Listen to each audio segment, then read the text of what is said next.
Do you think like that's like the biggest misconception of like what the gospel, not what the gospel is, but like anything like related to the gospel? Is that the biggest one probably I would that you've think, encountered? yeah, the biggest thing is like, I need to do something, or I have to clean myself up before I can come to God. Yeah.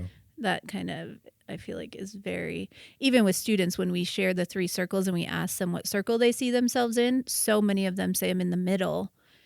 And I'm like, what does that mean? Because they're like, choice I gave you can't be in the middle. In the graphic, it's the cross that's in the middle. Yeah. They're like, I'm in this middle between like God's love and his world and the broken world. And I'm like, what do you mean by that? And they're like, well, I go to church and I've done, I've been baptized, I've done all these things, but I still sin.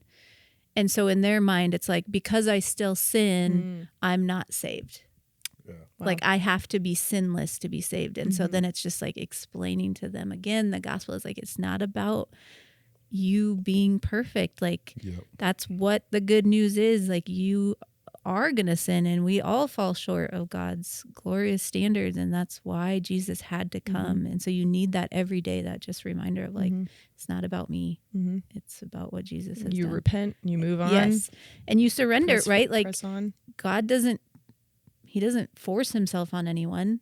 So it's even now it's a daily surrender of like, okay, Lord, I'm struggling with this thing and I'm giving it to you. I need you to help me overcome this because I can't do it on my own. Yeah. And so if we're not willing to surrender and we're just like, I'm going to do better and I'm going to be better, you won't, because that's your own flesh trying to do that. But if you can surrender that to the Lord, he will work in you and help you, but he's not going to make you. He's not going to force himself on you or work through you without your permission. That's good. So, like, what would you say to someone who feels like the gospel is, like, not for them? Like, they're okay with, like, being new age or, like, doing things on their own? Oh, I just thought about this.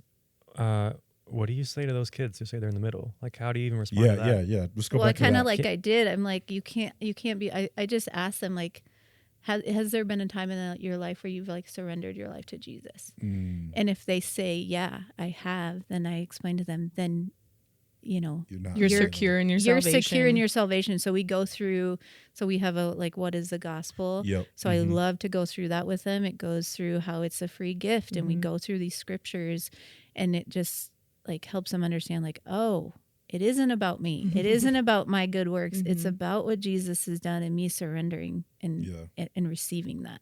And so that's what I usually do. And then if they haven't had that, then I'm like, okay, well, you can make that decision today, right? Today.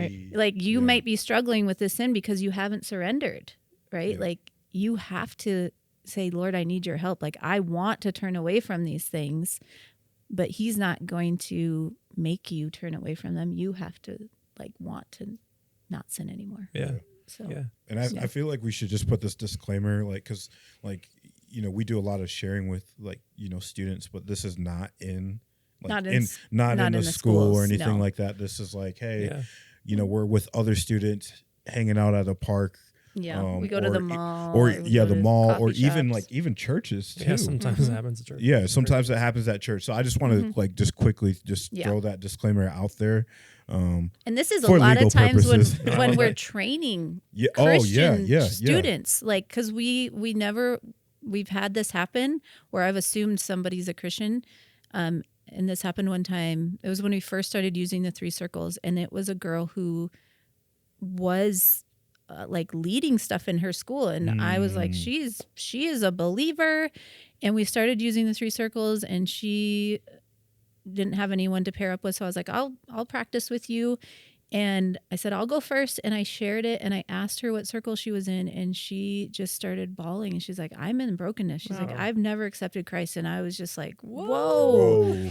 And so that just changed our whole perspective of like, we cannot just assume because these kids are going to church or that they're saying they're Christian, that they've heard the gospel and accepted Jesus. And so a lot of times it's the Christians that we're training that will say, I'm in the middle. Wow. Yeah. And so that's where we're like, man, if you don't get this, you can't share it with somebody else. We need to make sure they have a really good understanding of what the gospel is before we have them out sharing it.